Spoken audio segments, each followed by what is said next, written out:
Lisa. Bobo Buns, So Vintage Life. A really short, snappy wee title there for you. Thank you for joining me today, and I hope you're very well.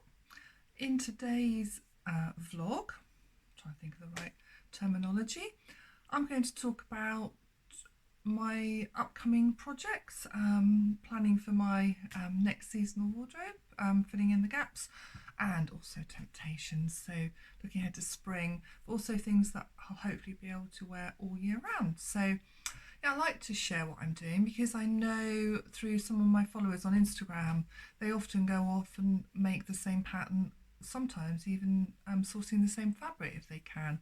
So I know it helps people to actually see something made up, and then it can inspire them, that kind of thing. I was going to say etc, but it always makes me think of the King and I, etc, etc, the King and I, etc, etc, etc. Waffling. So off I go, watch the little film, and then I shall be back to share with you my fabrics and my patterns. Thank you.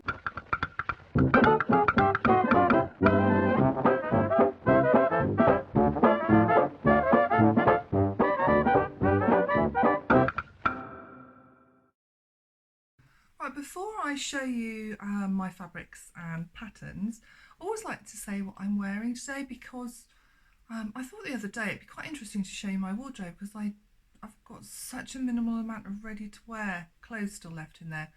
My students, one of my classes, asked me the other day, you know, do you have any ready to wear left? And I said, yeah, there are a few key pieces that I just can't get rid of. They're so lovely, but very, very rarely wear them, other than, you know, the cardigans and bits that I wear.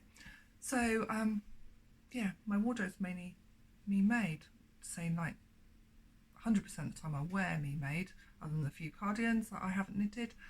Yeah, so lots of waffle, always waffling this one. Right, so what I'm wearing is the Gertie Jiffy, you know, from the Jiffy book, boat neck bodice. So it's got the scooped back, and I'll just show you, it's in a tartan with this glorious belt. I absolutely love vintage buckles. I've saved this one for ages because I was waiting for the right dress. And then I've got the Poison Girls Blondie cardigan. I've knitted a few colourways, and then a brooch that I designed. I did a Christmas contest here. I picked the colours out of this dress to match it, you know. So this bodice I've made, I think it must be 10 or more dresses with different skirts. I've made like a wiggle one, red polka dots. I made a fancy pink lace one for a Frocktails party that never was to be because of the first lockdown. But I had lots of fun making that dress. I've made it in retro prints, florals, all sorts. So it's a really workable bodice that I worked really hard on fitting. So it's a favourite. It works very well for daytime. Then sometimes I pop sleeves in. So that's enough of that. You want to know about what my current sewing plans are. I'm going to start with one I've almost finished, but I just need to hem. I did share it in my Bobo and the blog on Instagram. It's Tuesday, but it's in this glorious fabric here from Rainbow Fabrics Kilburn, and it's an original 50s vintage. I'll hold the pattern up, but I'll also pop a picture alongside. So I got this on Etsy. Absolutely glorious. It was almost straight out of the packet to sew. I didn't have to do too many alterations, so I'll definitely be making more of those, or more of that rather. Then I've got an exciting project coming up with a very wonderful fabric shop who are online but now have bricks and mortar shop also. So I've been chatting with them, selecting the fabric. I'm going to write a blog review for the end of February on using vintage sewing techniques within a dress. So I've picked this pattern because there's a hell of a lot of vintage sewing techniques in this dress. I'm really excited about that project. So a lot of my plans will have to be moved to one side once I'm working on that, because I think the fabric will be coming in the next couple of days. So that's one thing. I also recently started collaborating with Fabric Godmother as an ambassador, which is really lovely. I had a lovely time working on my first project for them. So yeah, I'll pop up a picture for you of what I made for them in the Alpine crepe, viscose crepe, and I felt it's very 30s inspired, so I made a 1930s, you know, original 1930s dress, Mrs. Depew. Again, threw loads of bones and whistles at that. Yes, it had, I'm trying to think now, French seams, and I made button loops, you know, the blanket stitch, on the chain over it. So French seams, you know, button placket. I think there was lots of all other things, but yeah, that was really wonderful. And then with my payment for you know, collaborating with them, I was able to pick some fabrics. So I've got a couple of the fabrics that I got from them here. Now these aren't my usual colour palette, but I couldn't stop looking at this. I remember when Josie showed it online, you know, and I saw the drape of it, and it's absolutely glorious. And this is lovely rayon. I can't, it's like, it feels like a brushed cotton, but I think it's around. It's so drapey. The colours were very 1940s to me, and I love when it's got a black background with lots of other colours, so I can mix and match it, 'cause it's got reds and aquamarines, beigey colours, which, yeah, we don't do beigey, but it's got some creams in there, and the pinks, whatever. So I thought I want to make a 40s style dress to go with it, but I wanted to make a Peter Pan bolero from Gertie's Peter Pan Boleros. Oh, that's the pattern falling on the floor. So I picked this minty green Ponderoma. I think they match really beautifully. So that's what I've got for that. I'll just pop that over there on the unfinished pile of things. Just grabbing my pattern. Now I saw on Tara Dainton, her talking about the Bella tea dress that she wears, which is really glorious. If I hadn't seen it on her, I would not have wanted to pick this pattern. The pattern doesn't inspire me at all. It just hangs off this lady. It looks like she's wearing somebody else's dress that's 2 sizes too big. So it doesn't have the glorious nature. But I love how you can make it either with a little tie at the neck or with the collar. I'm not decided yet on what I'm going to do for this. I think I might make the tie neck with that fabric, because I'm going to make the Peter Pan bolero to go over, which has the collars. The Peter Pan I've made 3 times now. So I've made it in a pink with a collar and fairy pom-poms. I made it in a leopard print fairy collar in a beige colour. That was another fabric collaboration on a project that I used to do with Pretty Handsome every day. We used to do a vintage series, but we've sort of stopped doing that at the moment. So I made it as a twin set sort of thing with a gable top with a, you know, bleeding heart underneath that I'd embroidered on the t-shirt. So I made that one, and I also made a navy one with diamante crusted collar, which I've never worn because I need to alter.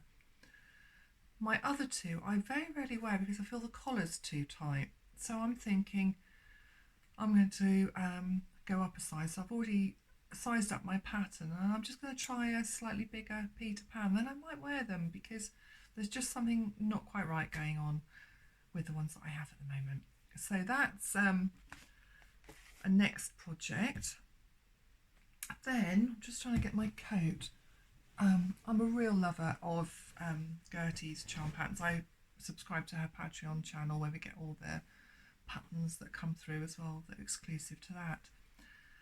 But this one I absolutely loved. I've made, again, 3 versions of this. I made the original normal collar, and then it's moved on to me adapting it. This is the swing coat, and I made a swing jacket. And again, this is a boucle from Fabric Godmother, but I added welt pockets. I wanted to do a fur trim collar, but it's the lining. I lined it with this leopard print, which is a stretch satin.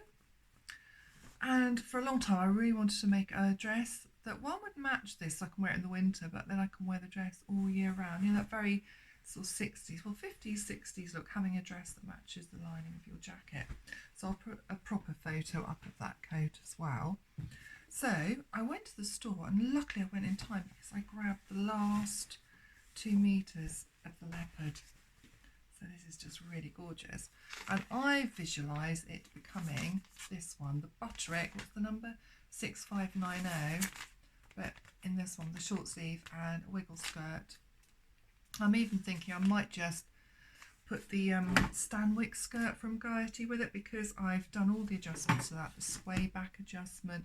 I've tapered in the side so it's proper wiggle, so I think I might just put that skirt to save me having to redraft this whole skirt. I love how it's got this, might be better if I showed you from here, hopefully this will pick up, love central midriffs. And for those, I always sew them in the 40 style of sewing them flat. You know, I turn the seam allowance and I sew them flat to the bodice, top stitching them. So much easier than trying to, you know, get those two opposing V's to work together. So that's another project. I mean, where am I going to find the time for all of this? There's tons of others, but this is where I'm going to stop for now. Another Patreon project, Gertie's just started the Charm Artist Collective, and her first pattern was the Joan Wiggle dress. Hopefully this will show up. This is my printed instructions. I printed them all off yesterday, so I'll pop a photo up as well. Joan Wiggle dress. Now, I liked it, but I kept thinking, do I like it enough to actually make it? Now, I don't know if I'm going to make it because it's something I really want to wear, but I love trying out different construction techniques, and I just love how, I mean, I've done loads of chevrons, you know, cutting the stripes at different angles so they match, but I love how they match down there on the central seam, and the bust, rather than having side bust darts, the bust has a line coming across here to give that bust shaping and that shelf. So I always like trying out different patterns, techniques. So I think that's kind of what's drawn me to the Joan Wiggle dress. So what I've picked is a black and white stripe ponte to go with this hot pink for the skirt.